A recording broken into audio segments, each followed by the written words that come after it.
सिंधुदुर्ग जिल्ह्यासह इतर जिल्ह्यातील ताज्या घडामोडी पाहण्यासाठी सिंधुदुर्ग 24 तासला सबस्क्राइब करा आणि बेल आयकॉनवर क्लिक करा। सिंधुदुर्ग 24 तास सदैव तुमच्या सोबत। पुढील बातमी पाहणार आहोत विस्ताराने। माजी केंद्रीय मंत्री आणि विद्यमान खासदार नारायण राणे यांच्या 75व्या अमृत महोत्सवी वाढदिवसाचे औचित्य साधून सिंधुदुर्ग जिल्ह्यात संसद कोकण समृद्धी महोत्सव 2026 अंतर्गत विविध भव्य क्रीडा स्पर्धांचे आयोजन करण्यात आले आहे।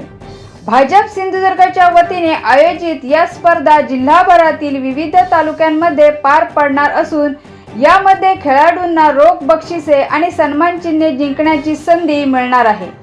या महोत्सवाची माहिती भाजप जिल्हाध्यक्ष प्रभाकर सावंत यांनी दिली। सगळ्या पत्रकार मित्रांचं स्वागत। आज एका विशेष अशा उपक्रमाचं माहिती देण्यासाठी आपल्या सगळ्यांना आमंत्रित केलं आहे। माझ्यासोबत जिल्हा परिषद सिंधुदुर्गचे जिल्हा परिषद अध्यक्ष सन्माननीय प्रमोदजी कामत साहेब उपस्थित आहेत। त्याचप्रमाणे भारतीय जनता पार्टीचे जिल्हा सरचिटणीस रणजितजी देसाई उपस्थित आहेत आणि ज्येष्ठ आमच्या भारतीय जनता पार्टीचे उपाध्यक्ष आणि जो कार्यक्रम मी आता सांगणार आहे त्या कार्यक्रमाचे जिल्ह्याचे संयोजक प्रसन्न उर्फ बाळू देसाई उपस्थित आहेत। आपणा सगळ्यांना माहिती आहे की एप्रिल महिना आला की आपण एका विशेष कार्यक्रमाची औत्सुकतेने वाट बघतो। सिंधुदुर्ग असेल, कोकण असेल किंवा महाराष्ट्र असेल, तर आपल्या सगळ्या कोकणचे राज्याचे नेते, माजी मुख्यमंत्री, भारतीय जनता पार्टीचे खासदार आणि सगळ्यांचं प्रेरणास्थान असलेले सन्माननीय राणे साहेबांचा एप्रिलमध्ये 10 तारीखला वाढदिवस असतो आणि संपूर्ण सिंधुदुर्गवासीच नव्हे, कुठला एक विशिष्ट पक्ष असं नव्हे, तर सिंधुदुर्गातली सगळी जनता, कोकणातली सगळी जनता, महाराष्ट्रातली जनता जी साहेबांची हितचिंतक आहे, जी साहेबांवर प्रेम करणारी आहे, जी साहेबांच्या मार्गदर्शनाखाली समाजकारण राजकारणामध्ये आहे, तर ही सगळी मंडळी साहेबांना शुभेच्छा देण्यासाठी कुठेतरी उपस्थित होतात, साहेबांचा आशीर्वाद घेतात, साहेबांना शुभेच्छा देतात। तर अशाच पद्धतीने दरवर्षी आपण वाढदिवस साजरे करतो, पण यंदाचं 2026 हे वर्ष विशेष आहे। त्याचं कारण असं आहे की साहेबांचा अमृत महोत्सवी वाढदिवस या दिवशी आहे, म्हणजे 75वा वाढदिवस आपण साजरा करतोय। तर हा वाढदिवस संपूर्ण महाराष्ट्रभर खरं तर एक उत्सव या स्वरूपामध्ये संपन्न होणार आणि सिंधुदुर्ग जिल्ह्याचा तर हा सगळा म्हणजे मूळ विषयच आहे। साहेब आपलेच हे असल्यामुळे सिंधुदुर्ग जिल्ह्यातही विविध कार्यक्रमाने हा वाढदिवस संपन्न होणार। या कार्यक्रमाचं एक वेगळं अंग आपण संसद कोकण समृद्धी महोत्सव, संसद कोकण समृद्धी महोत्सव 2026 अशा पद्धतीचा आपण एक क्रीडा महोत्सव संपूर्ण जिल्हाभर आयोजित करतोय आणि त्याची माहिती देण्यासाठी आज मी आपणा सगळ्यांना निमंत्रित या ठिकाणी केलेला आहे। तर हा महोत्सव राणेसाहेबांच्या अमृत महोत्सवी वाढदिवसानिमित्त आहे। संपूर्ण जिल्हाभर जिल्ह्यातले आपले 8 तालुके हे यजमान आहेत आणि 8 तालुक्यांमध्ये वेगवेगळ्या प्रकारच्या क्रीडा स्पर्धा संपन्न होणार आहेत। कणकवली तालुक्यामध्ये बॅडमिंटन स्पर्धा ज्या जिल्हास्तरीय आहेत, काही त्यातला भाग राज्यस्तरीय आहे, अशा बॅडमिंटन स्पर्धा संपन्न होणार आहेत 5 तारीखला 5/4ला नगरपंचायत हॉल कणकवली। स्पर्धेचे प्रमुख आहेत सुरेंद्र कोदे आणि त्यामध्ये 15 वर्षाखालील एकेरी, महिला खुला एकेरी, 40 वर्षावरील डबल, पुरुष एकेरी, पुरुष दुहेरी अशा विविध स्पर्धा आहेत त्या सगळ्यामध्ये। आणि त्या स्पर्धेची बक्षिसं सुद्धा फार मोठी आहेत, ट्रॉफी आहे, स्मृतिचिन्ह आहेत, 5,000, 10,000, 6,000, 10,000 अशा विविध स्पर्धांसाठी वेगवेगळी बक्षीस आहेत। त्याचा एक चार्ट आपल्याला देतो मी। वैभववाडी तालुक्यामध्ये कुस्तीच्या स्पर्धा आयोजित केलेल्या आहेत, 10/4 साहेबांच्या वाढदिवसा दिवशीच आहेत। जिल्हास्तरीय कुस्ती स्पर्धा आयोजित केलेल्या आहेत। सुधीर नकाशे हे त्याचे प्रमुख आहेत आणि त्यामध्ये सुद्धा स्मृतिचिन्ह असेल, ट्रॉफीज असतील आणि विविध मोठ्या रकमेची बक्षिसं आहेत, गदा आहे। देवगड तालुक्यामध्ये 5 तारीखला सायक्लोथॉन स्पर्धा होणार आहे। सायक्लोथॉन संदीप साटम आणि राजा भुजबळ याचे प्रमुख आहेत. तर त्यामध्ये small, medium, large, extra large sorry तर त्यामध्ये एक 100 मेडल आहेत सहभागी लोकांना.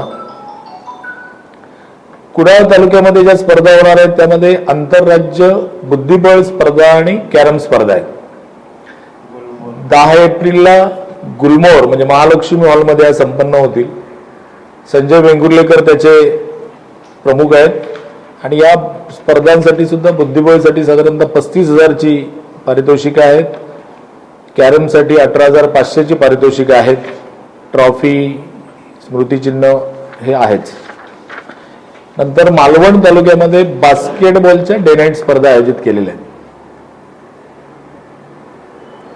या स्पर्धा राज्यस्तरीय असतील. त्या स्पर्धेला धोंडी चिंदरकर हे स्पर्धेचे प्रमुख आहेत आणि त्यामध्ये बक्षिसं सुद्धा मोठी आहेत. प्रथम पारितोषिक 25,000 आहे, द्वितीय 10,000 आहे, तृतीय आणि चतुर्थ 5,000 आहे. सावंतवाडी तालुक्याने टेबल टेनिस स्पर्धांचं ह्या 10 तारीखला 10 आणि 11 डे नाईट आहे.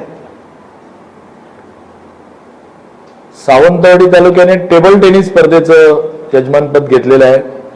10 तारीखला नगर परिषदच्या पॅव्हिलियन हॉलमध्ये या स्पर्धा होतील.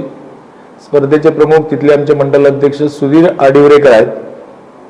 यामध्ये सुद्धा 19 वर्षाखालील पुरुष, 19 वर्षाखालील महिला, पुरुष खुला, महिला खुला, इतर खुला अशा पद्धतीचं त्याचं वर्गीकरण आहे. 3,000, 5,000 अशी वेगवेगळ्या पद्धतीची त्यामध्ये पारितोषिकं आहेत. वेंगुर्ला तालुक्याने व्हॉलीबॉलच्या स्पर्धा आयोजित केलेल्या आहेत. तर त्यासाठी प्रसन्न देसाई आणि प्रणव वांगणकर हे स्पर्धेचे प्रमुख असतील. त्यामध्ये सुद्धा 20,000, 10,000, 5,000 अशी मोठ्या रकमेची बक्षिसं आहेत. स्मृतिचिन्ह, ट्रॉफी वगैरे हे सगळं आहेच. आणि शेवटचा तालुका आहे दोडामार्ग. 11 आणि 12 2 दिवस 11 आणि 12 2 दिवस शनिवार रविवार म्हणून घेतले. दोडामार्ग तालुक्याने कबड्डी स्पर्धेचं यजमानपद घेतलेलं आहे. कसंही दोडामार्गच्या जिल्हा परिषद शाळेच्या पटांगणामध्ये या स्पर्धा होतील. चेतन चव्हाण या स्पर्धेचं चेतन चव्हाण, दिलखुलास देसाई आणि स्वप्नील गवस अशी 3 मंडळी आहेत. ह्या राज्यस्तरीय स्पर्धा आहेत. त्यामध्ये काही गोव्याचे संघ सुद्धा सहभागी होतील. तिथे सुद्धा 15,000 आणि 10,000 अशी 2 बक्षिसं या कुस्ती स्पर्धेला आहेत. कबड्डी स्पर्धेला आहेत. त्याची तारीख आहे तो रविवारच ना, 10 तारीखच. तर अशा प्रकारे 8 तालुक्यांमध्ये 8 वेगवेगळ्या पूर्ण ताकदीने आपण स्पर्धा घेणार आहोत. म्हणजे ज्या ज्या स्पर्धेमध्ये जे प्रकार असतात, महिला, पुरुष, दुहेरी, एकेरी, सगळ्या प्रकारामध्ये या स्पर्धा होईल. त्यामुळे सिंधुदुर्ग जिल्ह्यातल्या सगळ्याच क्रीडा स्पर्धकांना या सगळ्या स्पर्धांमध्ये मैदानी स्पर्धा आहेत आणि काही कॅरम, बुद्धिबळ या इंडोर आहेत. तर यामध्ये सहभागी होता येईल. तर तुमच्या माध्यमातून आमचं आव्हान आहे की आम्ही तर वैयक्तिक संपर्क सगळ्यांना करतोच आहे, पण प्रेसच्या माध्यमातून आपण सगळ्यांना एक जाहीर आवाहन करावं की या सगळ्या खेळांमध्ये जी स्पर्धक मंडळी इच्छुक आहेत त्या सगळ्यांनी सहभाग घ्यावा आणि या स्पर्धा मोठ्या उत्साहात पार पाडाव्यात. आणि राणेसाहेबांचा सुवर्ण महोत्सव वाढदिवस या संसद कोकण समृद्धी महोत्सव 2026च्या निमित्ताने एक यादगार ठरावा अशा पद्धतीचं एक आवाहन तुमच्या सगळ्यांच्या मार्फत आपण करतो. सगळ्या स्पर्धा आहेत त्या प्रवेश फी आहेत की विनामूल्य? सगळ्या स्पर्धांना विनामूल्य आहेत प्रवेशातला. प्लस आपण सगळ्या स्पर्धकांना टी शर्ट आणि बाकी सगळ्या सुविधा जे काय असेल, चहा पाट नाश्ता हे सगळं आयोजकांतर्फे देण्यात येईल. जे स्पर्धा प्रमुख दिले आहेत ना त्याच्यानुसार तर तुम्हाला आम्ही हे पत्रक पण देतो, म्हणजे त्यांच्या नंबर सहित तुम्हाला त्यांना बातमी करता येईल. मी फक्त सांगताना थोडंसं ब्रीफमध्ये सांगितलं. पण इकडे पण होणार आहे. हा, त्यातलं बक्षीस वितरण जे आहे ते 10 तारीखच्या पूर्वी ज्या स्पर्धा पार पडतील तर आमचा प्रयत्न असा राहील की राणेसाहेबांच्या वाढदिवसाचा मुख्य कार्यक्रम असेल तिथे प्रमुख अतिथींच्या ते थोडंसं नियोजन व्हायचं आहे. कार्यक्रम कधी कुठे संघ कसे पोचतील, वेळेचं मर्यादा, पण तसा प्रयत्न राहील. अदरवाईज मग त्या ठिकाणी चांगल्या मोठ्या कार्यक्रमामध्ये प्रमुख लोक जाऊन करतील. फक्त एक दुरुस्ती सांगतो की दोडा मार्गचा आहे ना ते 8 सिंधुदुर्ग जिल्ह्यासह इतर जिल्ह्यातील ताज्या घडामोडी पाहण्यासाठी सिंधुदुर्ग 24 तासला सबस्क्राईब करा आणि बेल आयकॉनवर क्लिक करा. सिंधुदुर्ग 24 तास सदैव तुमच्या सोबत.